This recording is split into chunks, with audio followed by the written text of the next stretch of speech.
Wow, what do you know? It's time for the Pocket Knife Show.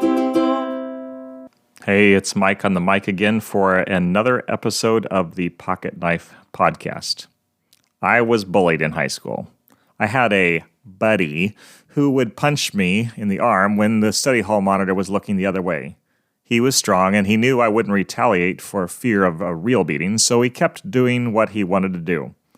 I didn't get a lot of studying done in that study hall, until I figured out I could get a pass and go to the computer lab for most of the period. That way, I only had to be a human punching bag for the first and last minutes of the period.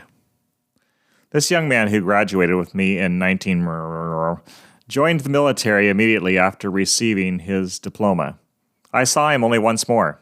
I was working at a fast food place in town, and he came by to grab a bite to eat. He was polite and spoke kindly to me, asked how I was doing, made small talk. I was astounded.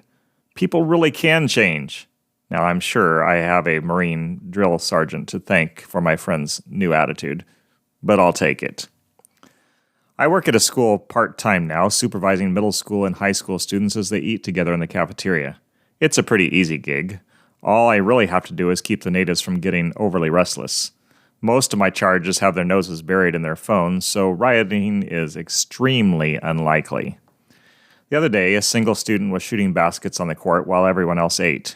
Out of the blue, another student on the shooting students' basketball team shouted out, "That's why you don't start as a senior," when the other young man missed a single shot.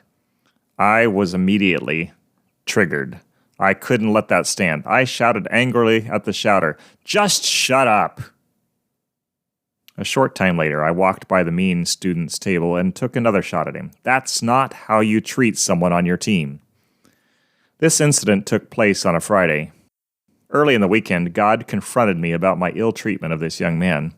I didn't have to call him out loudly for the whole world to hear. I could have gone to him and spoken firmly but quietly and invited him to talk with me away from the crowd. I apologized to him before lunch the next school day.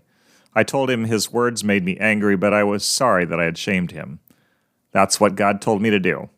If God hadn't said go, I'd have left well enough alone.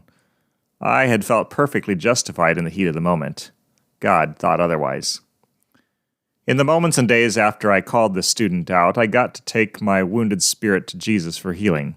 I recognized for the first time in my life that my past experiences with bullying sometimes cause me to take way too seriously a little teasing.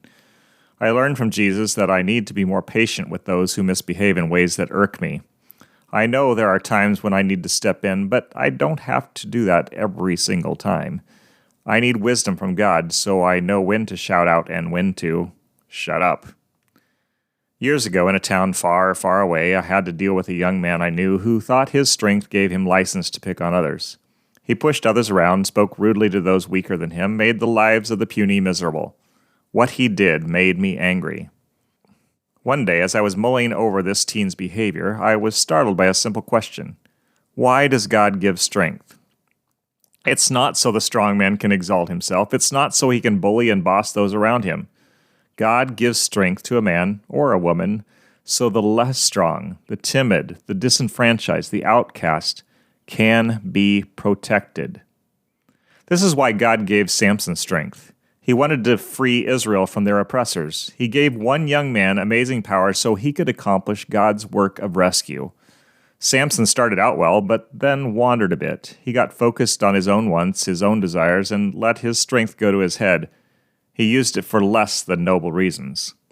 So God took his might from him. He let Samson be humiliated. His enemies captured him, gouged out his eyes, and worked him as a slave. The once strong, burly, brawny, beefy guy became the laughingstock of the entire country. Humbled and weak, God's man turned to God.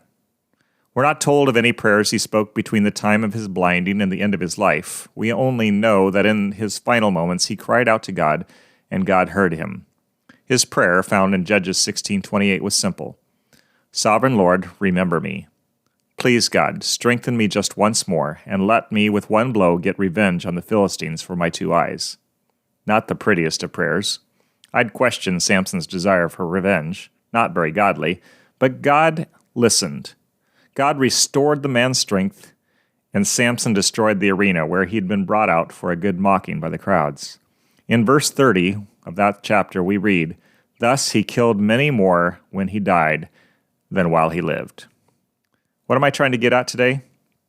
Just this. When God gives you strength or authority, be very careful to always use it for His glory and the good of others. Never use the power you've been given to beat down others, to mock or ridicule or overwhelm those who are weak. Not sure what action to take in a given situation? Ask God for wisdom. He'll give it.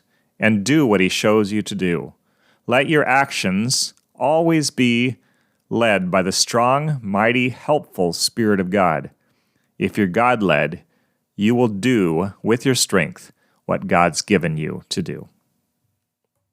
Oh no, it's sad I know we've come to the end of the show. See you next time.